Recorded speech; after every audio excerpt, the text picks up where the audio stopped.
ഓം നമോ ഭഗവതേ വാസുദേവായ. ഓം നമോ ഭഗവതേ വാസുദേവായ. ഓം നമോ ഭഗവതേ വാസുദേവായ. എല്ലാവർക്കും എൻ്റെ വിനീത നമസ്കാരം.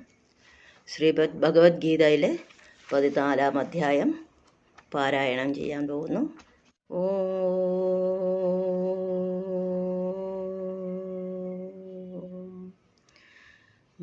നമോ ഭഗവതേ വാസുദേവായ.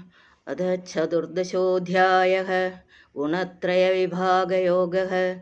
ശ്രീഭഗവാനുവാച. പരം ഭൂയ പ്രവക്ഷ്യാമി ജ്ഞാനാനാം ജ്ഞാനമുത്തമം യജ്ഞാത്വാ മുനയഃ സർവേ പരാം സിദ്ധിമിദോ ഗതാഃ. ഇദം ജ്ഞാനമുപാശ്രിത്യ മമ സാധർമ്മ്യമാഗതാഃ. സർഗേऽപി നോപജായന്ते പ്രളയേന വിദന്തി ച. മമ യോനിർമഹദ്ബ്രഹ്മ തസ്മിन् ഗർഭം ദദാമ്യഹം. സംഭവ സർവഭൂതാനാം തതോ ഭവതി ഭാരത.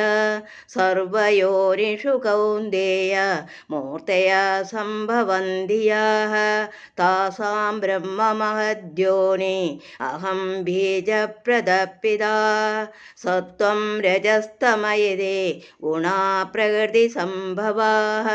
ന ഗ്രന്ഥി മഹാബാഹോ ദേഹേ ദേഹിനമവ്യയം. തത്ര സത്വം നിർമ്മലത്വാത് പ്രകാശകമനാമയം.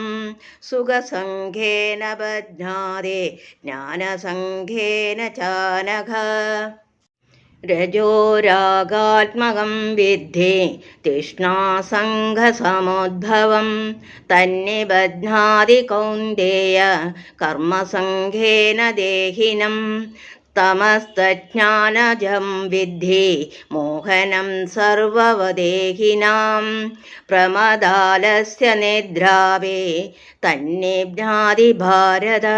സത്വം സുഖേ സജ്ജയതേ രജകർമ്മണി ഭാരത. ജ്ഞാനമാവൃത്യ തൂത്തമ പ്രമാദേ സഞ്ജയത്യുത. രജസമശ്ചാഭിഭൂയ സത്വം ഭവതി ഭാരത. രജസത്വം തമശ്ചൈവ തമസത്വം രജസ്തഥാ. സർവദ്വാരേഷു ദേഹേസ്മിൻ പ്രകാശ ഉപജായതേ. ജ്ഞാനം യഥാ തഥാ വേദ്യ വിവൃദ്ധം സത്വമിത്യുത. ലോഭപ്രവൃത്തിരാരംഭ കർമ്മണാമശമസ്പൃഹ. രജസ്യേതാനി ജായന്തെ വിവൃദ്ധേ ഭരതർഷഭ. അപ്രകാശോ പ്രവൃത്തിശ്ച പ്രമാദോ മോഹ ഏവ ച. തമസ്യേതാനി ജായന്തെ വിവൃദ്ധേ കുരു നന്ദന. യഥാ സത്വേ പ്രവൃദ്ധേതോ പ്രളയം യാതി ദേഹഭൃ. തതോത്തമവിധാം ലോകാൻ അമലാൻ പ്രതിപദ്യതേ. രജസി പ്രളയം ഗത്വാ കർമ്മസംഘിഷു ജായതേ. തഥാ പ്രലീനസ്തമസി മൂഢയോനിഷു ജായതേ. കർമ്മണ സുഹൃതസ്യാഹോ സാത്വികം നിർമ്മലം ഫലം. രജസസ്തു ഫലം ദുഃഖം അജ്ഞാനം തമസഫലം. സത്വാത്മജ്ജായതേ ജ്ഞാനം രജസോ ലോഭ ഏവ ച. പ്രമാദമോഹോ തമസോ ഭവതോ ജ്ഞാനമേവ ച. ഊർധ്വം ഗച്ഛന്തി സത്വം സ മധ്യേ തിഷ്ഠന്തി രാജസാഃ. ജഗന്യഗുണവൃത്യസ്ഥ അധോ ഗച്ഛന്തി താമസാഃ. നാന്യം ഗുണേഭ്യഃ കർത്താരം യഥാ ദ്രഷ്ടാനുപശ്യതി. ഗുണേഭ്യശ്ച പരം വേത്തി മദ്ഭാവം സോധിഗച്ഛതി. ഗുണാനേതാനതീത്യത്തിൻ ദേഹി ദേഹസമുദ്ഭവാൻ. ജന്മമർത്യോജരാ ദുഃഖേ വിമുക്തോ മൃതമശ്നുതേ. ശ്രീ അർജുനോവാച. കൈർലിംഗൈ ശ്രീൻ ഗുണാനേതാൻ അധീതോ ഭവതി പ്രഭോ. കിമാചാര കഥം ചേതാം ശ്രീൻ ഗുണാനാദിവർത്തതേ.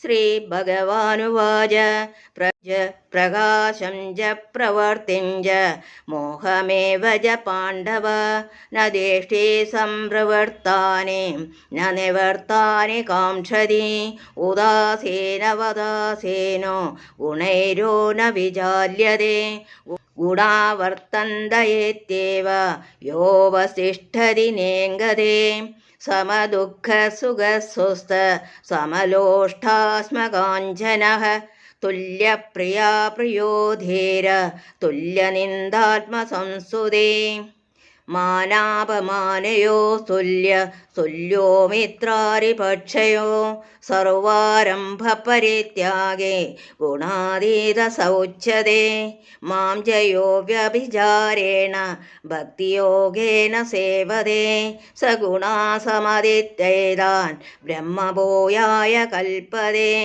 ബ്രഹ്മണോ ഹി പ്രതിഷ്ഠാഹം അമൃതസ്യ ച ശാശ്വതസ്യ ച ധർമ്മസ്യ സുഖസ്യൈകാന്തികസ്യ ച. ഓം ഇതി ശ്രീമദ്ഭഗവദ്ഗീതാസൂപനിഷത്സു ബ്രഹ്മവിദ്യായാം യോഗശാസ്ത്രേ ശ്രീകൃഷ്ണാർജുനസംവാദേ ഗുണത്രയവിഭാഗയോഗോ നാമ ചതുർദശോऽധ്യായഃ. ഓം നമോ ഭഗവതേ വാസുദേവായ. ഓം നമോ ഭഗവതേ വാസുദേവായ. ഓം നമോ ഭഗവതേ വാസുദേവായ. ഓം നമോ ഭഗവതേ വാസുദേവായ. അധ്യായം 14 അർത്ഥം പറയാം. പരമദിവ്യോത്തമ പുരുഷനായ ഭഗവാൻ പറയുന്നു, ഏതൊന്നറിഞ്ഞതുകൊണ്ടാണോ ഋഷികളെല്ലാം തികഞ്ഞ പരിപൂർണത നേടിയിട്ടുള്ളത്, സർവോത്കൃഷ്ടമായ ആ പരമജ്ഞാനത്തെപ്പറ്റി ഞാൻ വീണ്ടും നിന്നോട് പറയാം. ഈ ജ്ഞാനത്തിൽ ഉറച്ചു നിൽക്കുന്നതുകൊണ്ട് എൻ്റേതിന് സമാനമായ അതീന്ദ്രിയ ഭാവത്തെ പ്രാപിക്കാൻ കഴിയും. അങ്ങനെ ഉറച്ചു നിന്നു കഴിഞ്ഞാൽ ഒരുവൻ സൃഷ്ടികാലത്ത് ജനിക്കുകയുമില്ല, പ്രളയകാലത്ത് ആകുല ചിത്തനാവുകയുമില്ല. അല്ലയോ ഭാരത, ബ്രഹ്മമെന്ന് പറയപ്പെടുന്ന സമഗ്ര ഭൗതിക സത്തയത്രേ ജനനത്തിന് കാരണം. അത് എന്നിൽ നിന്ന് ഗർഭം ധരിച്ച് സകല ജീവികൾക്കും ജന്മം കൊടുക്കുന്നു. ഹേ കൗന്തിപുത്ര, നാനാരൂപേണയുള്ള ജീവവർഗങ്ങൾക്കെല്ലാം ഈ ഭൗതിക പ്രകൃതിയിൽ ജന്മമെടുക്കാൻ അവസരം നൽകിയത് ഞാനാണ്. അവയുടെ ബീജപ്രദാതാവായ പിതാവും ഞാൻ തന്നെയാണ് എന്ന് നീ അറിയണം. അഭൗതികനാകയാൽ ജീവാത്മാവിന് ഭൗതിക പ്രകൃതിയുമായി യാതൊരു ബന്ധവുമില്ല. എങ്കിലും ഈ ഭൗതിക ലോകത്താൽ ബന്ധനായി ഭൗതിക പ്രകൃതിയുടെ ത്രിഗുണങ്ങളാൽ വ്യാമോഹിതനായി അത് പ്രവർത്തിച്ചു പോരുന്നു. വിവിധ തരത്തിലുള്ള ശരീരങ്ങളിലാണവ കുടികൊള്ളുന്നത്. അതുകൊണ്ട് പ്രകൃതിയുടെ വിഭിന്ന ഭാവങ്ങൾക്കനുസരിച്ച് പ്രവർത്തിക്കാൻ നിർബന്ധിതരാകുന്നു. വൈവിധ്യമാർന്ന സന്താപങ്ങൾക്കും സന്തോഷങ്ങൾക്കും കാരണം ഇതാണ്. ഹേ പുണ്യാത്മാവേ, മറ്റുള്ളവയെ അപേക്ഷിച്ച് വിശുദ്ധമാകയാൽ സത്വഗുണം പ്രകാശമാനവും എല്ലാ പാപങ്ങളിൽ നിന്നും മോചിപ്പിക്കുന്നതുമാണ്. ആ ഗുണത്തിൽ സ്ഥിതി ചെയ്യുന്നവർ സുഖത്താലും ജ്ഞാനത്താലും ബദ്ധരാക്കപ്പെടും. അല്ലയോ കുന്തി നന്ദന, അളവറ്റ തൃഷ്ണാധിക്യത്തിൽ നിന്നുളവാകുന്നതത്രേ രജോ ഗുണം. ദേഹസ്ഥനായ ജീവനെ അത് ഭൗതികമായ ബലോദിഷ്ടകർമ്മങ്ങളിൽ കുടുക്കിയിടുന്നു. ഭാരതപുത്ര, അജ്ഞാനജന്യമായ തമോ ഗുണമാകട്ടെ സർവശരീരികളെയും വ്യാമോഹിപ്പിക്കുന്നതാണ്. ഈ ഗുണത്തിൻ്റെ ഫലങ്ങളായ പ്രമാദം, അലസത, നിദ്ര എന്നിവ ബദ്ധ ജീവാത്മാവിനെ കുടുക്കി ഇടുന്നു. അല്ലയോ ഭാരതപുത്ര, സത്വഗുണം ഒരാളെ സുഖം കൊണ്ട് ബന്ധിക്കുമ്പോൾ രജോ ഗുണം കാമ്യകർമ്മങ്ങൾ കൊണ്ടാണ് ബന്ധിക്കുക. ജ്ഞാനത്തെ ആവരണം ചെയ്യുന്ന തമോ ഗുണമാകട്ടെ ഉന്മാദം കൊണ്ടും ഒരാളെ ബന്ധിക്കുന്നു. അല്ലയോ ഭാരത, ചിലപ്പോൾ സത്വഗുണം രജസ് തമോ ഗുണങ്ങളെ തോൽപ്പിച്ചുകൊണ്ട് മുന്നേറും. ചിലപ്പോൾ രജസ് സത്വതമോ ഗുണങ്ങളെ കീഴടക്കുന്നു. മറ്റു ചിലപ്പോൾ തമസ് സത്വരജസ്സുകളെയും. ഈ വിധത്തിൽ എപ്പോഴും ആധിപത്യത്തിനുള്ള മത്സരം നിലനിൽക്കുന്നു. ശരീരത്തിൻ്റെ എല്ലാ ദ്വാരങ്ങളും ജ്ഞാനത്താൽ പ്രകാശിതമാകുമ്പോൾ സത്വഗുണത്തിൻ്റെ പ്രഭാവം അനുഭവപ്പെടുന്നു. ഹേ ഭാരതശ്രേഷ്ഠ, രജോ ഗുണം വർദ്ധിക്കുമ്പോൾ അതിയായ ആസക്തി, ബലോദിഷ്ടമായ പ്രവർത്തനം, കഠിനമായ പ്രയത്നം, അടക്കാനാവാത്ത ആഗ്രഹം, കൊതി എന്നീ ലക്ഷണങ്ങൾ ഉണ്ടാകുന്നു.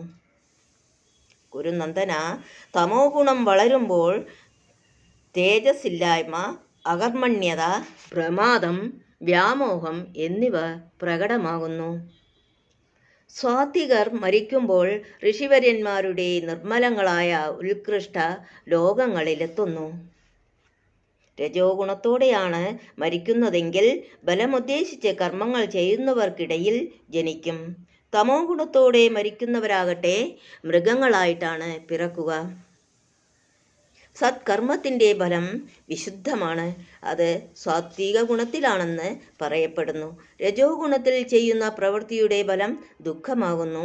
തമോ ഗുണത്തിലെ പ്രവർത്തനങ്ങളുടെ ഫലം മൗഢ്യവും അജ്ഞാനവുമാകുന്നു. സത്വഗുണത്തിൽ നിന്ന് യഥാർത്ഥമായ ജ്ഞാനവും, രജസ്സിൽ നിന്ന് ലോഭവും, തമസിൽ നിന്ന് പ്രമാദവും, മോഹം, മൗഢ്യം എന്നിവയും ഉണ്ടാകുന്നു. സാത്വിക സ്വഭാവികൾ ക്രമേണ ഉത്കൃഷ്ട ലോകങ്ങളിലേക്ക് ഉയരുന്നു. രാജസപ്രകൃതിയുള്ളവർ ഭൂലോകങ്ങളിൽ ജീവിക്കുകയും നീചമായ തമോഗുണത്തിന് അടിപ്പെട്ടവർ നരകങ്ങളിൽ പോയി വീഴുകയും ചെയ്യുന്നു. യാതൊരു കർമ്മത്തിനും പ്രകൃതിയുടെ ഈ ത്രിഗുണങ്ങളല്ലാതെ വേറെ കർത്താവില്ലെന്ന് ശരിയായി മനസ്സിലാക്കുകയും ഗുണാതീതനായ ഭഗവാനെ അറിയുകയും ചെയ്തവൻ എൻ്റെ ആധ്യാത്മിക പ്രകൃതിയെ പ്രാപിക്കുന്നു. ശരീരസംബന്ധങ്ങളായ ഈ 3 ഗുണങ്ങളെയും അതിക്രമിക്കാൻ സാധിച്ചാൽ ശരീരസ്ഥനായ ജീവന് ജനനം, മരണം, വാർദ്ധക്യം മുതലായ ക്ലേശങ്ങളിൽ നിന്ന് മുക്തനായി ഈ ജീവിതത്തിൽ തന്നെ അമൃതം ആസ്വദിക്കാം. അർജുനൻ ചോദിച്ചു, പ്രഭോ, ത്രിഗുണങ്ങളെ അതിക്രമിച്ച അയാളുടെ ലക്ഷണങ്ങൾ എന്തെല്ലാം? എങ്ങനെയായിരിക്കും അദ്ദേഹത്തിൻ്റെ പെരുമാറ്റം? അയാൾ എങ്ങനെ ഈ പ്രകൃതി ഗുണങ്ങളെ അതിക്രമിക്കുന്നു? അമൃതവും അക്ഷയവും ശാശ്വതവും ആത്യന്തിക സുഖത്തിൻ്റെ മൂലസ്ഥാനവുമായ വ്യക്തിശൂന്യ ബ്രഹ്മത്തിൻ്റെ അടിസ്ഥാനവും ഞാൻ തന്നെ. ഓം നമോ ഭഗവതേ വാസുദേവായ. ഓം നമോ ഭഗവതേ വാസുദേവായ. ഓം നമോ ഭഗവതേ വാസുദേവായ. സർവം കൃഷ്ണാർപ്പണം.